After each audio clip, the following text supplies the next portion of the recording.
Iran in 1979 was on the brink of revolution. The Shah, Mohammad Reza Pahlavi, fled in January.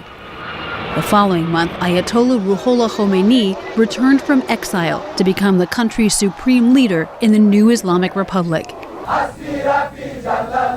Iranian students took 66 Americans hostage when the Shah traveled to the United States for cancer treatment. 30 years later, at the National Archives in Britain, documents that were once secret are being made public, as mandated by British law. They're filling in details of what Britain thought of Iran at the time. Mark Dunton is a record specialist. A huge amount of material is released, and it's an absolute treasure trove for historians. One of those historians is Majid Tafreshi.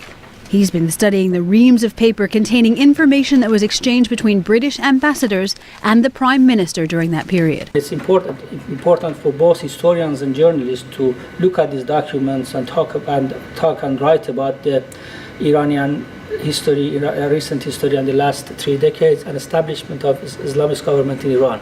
Tafreshi says he's learned that the hostage-taking initially had nothing to do with Iran's government and the Ayatollah Khomenei. He says it was politicized only later. He says the documents make clear that rivalries between nationalists, intellectuals, ayatollahs, and zealots began in 1979.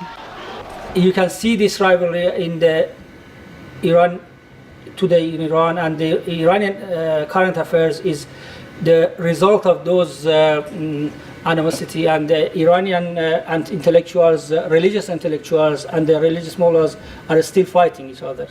2009 has also been tumultuous for Iran, with a hotly contested presidential election in June leading to demonstrations and government crackdowns on intellectuals, journalists, and opponents of the government. While old documents offer a clearer picture of the revolution 30 years ago, the actions of Iran's government today are increasingly opaque. Jennifer Glasse for VOA News, London.